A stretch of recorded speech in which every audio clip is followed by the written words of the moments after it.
Hai nakama, apa kabar? Selamat datang di channel Anime Haki. Pada video kali ini kami akan sedikit mengulas apa yang sebenarnya terjadi pada One Piece chapter 1007 yang begitu menghebohkan para fan One Piece dunia. Salah satu faktornya adalah kemunculan beberapa karakter penting dan salah satu di antaranya sudah dianggap mati. Oke, tanpa berlama-lama lagi, mari kita bahas dan analisis bersama-sama One Piece chapter 1007.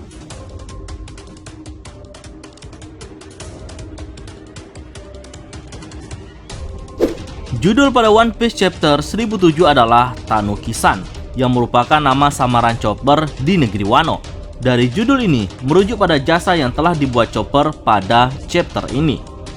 Nah, di awal chapter kita diperlihatkan nasib dari pasukan Oniwa Bansu yang telah diserang oleh kakek Hyo.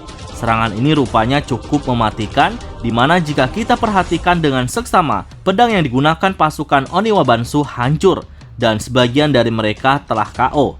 Kami menyebutkan KO karena belum bisa dipastikan apakah mereka hanya sekarat atau telah mati.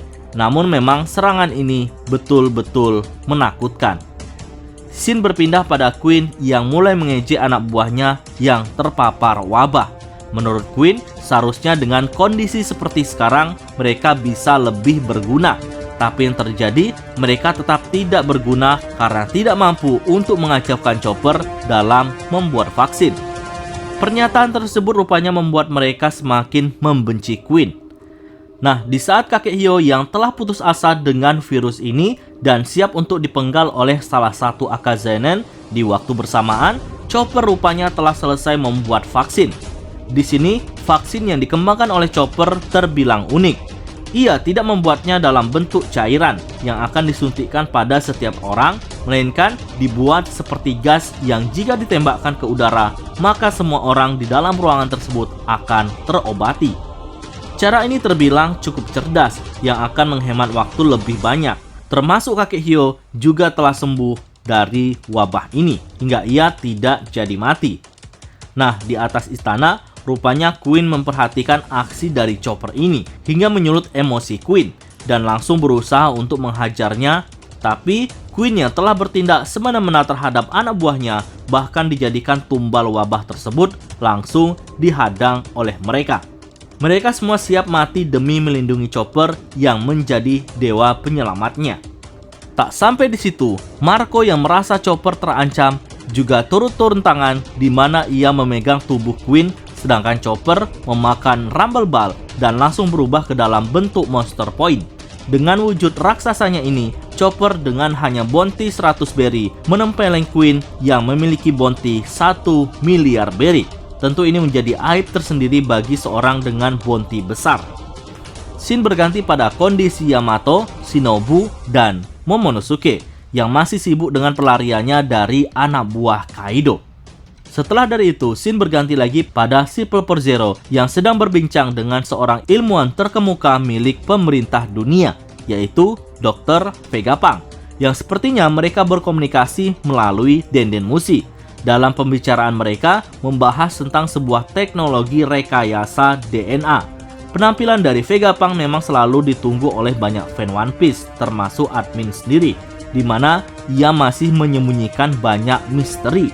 Salah satunya adalah senjata SSG yang dipercaya mampu menggantikan posisi dari para Shichibukai. Nah, scene beralih lagi pada sebuah momen yang cukup menghebohkan para fan One Piece dunia, yang seperti kami sebutkan di awal tadi, di mana di akhir chapter ini sosok sang legenda Oden diperlihatkan. Ia berdiri gagah di depan para Akazanen sambil tersenyum lebar. Tentu sontak membuat para Akazanen sangat terkejut, bahkan sampai menangis haru. Antara percaya atau tidak seorang yang mereka kagumi telah mati, kini muncul kembali di hadapannya. Nah, jangan terlalu senang dulu. Oda Sensei memang suka ngeprank fan-nya, dan di sini kami melihat ada beberapa keanehan dalam kemunculan Oden ini. Oke, mari kita analisa bersama-sama.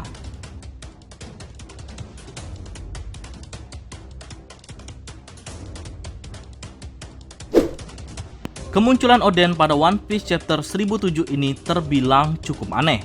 Oke, tunggu dulu. Bagi nakama yang penasaran bagaimana penampilan Oden di chapter 1007 ini, bisa kunjungi akun Instagram kami dan linknya ada di pojok atas video ini. Karena jika kami tampilkan pada video ini takut terkena pelanggaran hak cipta.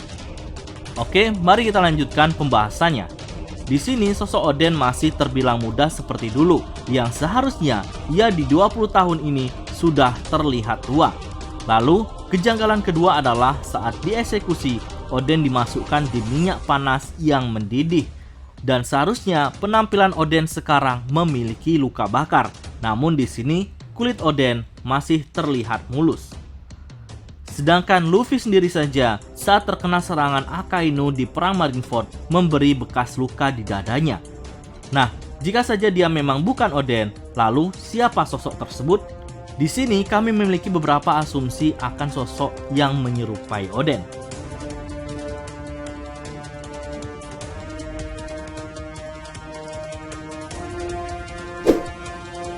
Sosok yang pertama adalah Kanjuro. Kanjuro terakhir kali diperlihatkan saat menghadapi Akazanen di belakang pulau Onigashima bersama beberapa anak buah Kaido. Namun ia harus kalah dalam pertarungan tersebut dan terkapar bersimbah darah. Tapi apa yakin Kanjuro telah mati? Bagaimana jika ia masih hidup? Tentu ia akan melakukan sebuah strategi yang akan menjebak Akazanen, di mana ia membuat sebuah lukisan yang menyerupai sosok Oden.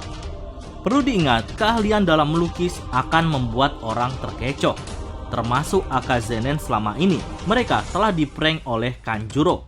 Jika saja Kanjuro saat itu tidak membuka identitasnya, maka penyamarannya selama ini tidak akan terbongkar.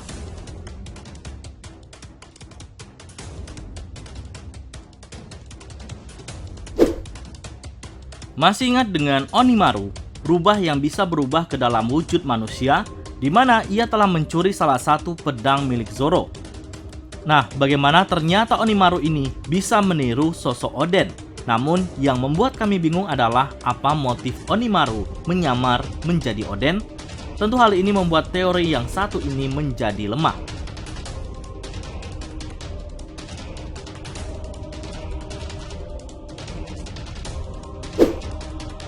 Katarina Devon adalah salah satu anak buah Teach yang memiliki kemampuan buah iblis Inu Inu no Mi model Kyuubi. Dengan kemampuan ini, selain menjadi rubah ekor 10, ia rupanya juga memiliki kemampuan untuk menyamar. Seperti contohnya saat Moria mengamuk dan mencari Absolum, Devon langsung menyamar menjadi Absolum. Nah, bagaimana jika sosok Oden di One Piece chapter 1007 ini adalah Devon yang sedang menyamar? Karena perlu kita ketahui bahwa Teach merupakan bajak laut pemburu buah iblis, dan bisa saja targetnya saat ini adalah Kaido atau bahkan anak buahnya yang memiliki kekuatan Zoan Purba. Namun lagi-lagi ada kelemahan dari teori ini, yaitu bagaimana seorang Devon mengenali fisik dari Oden. Sedangkan Oden hidup pada 20 tahun lalu. Nah, bagaimana menurut nakama semua? Apakah di One Piece chapter 1007 ini memang benar-benar seorang Oden? Atau Oda Sensei sengaja ngeprank Akazanen dan juga kita semua? Berikan pendapat kalian pada kolom komentar.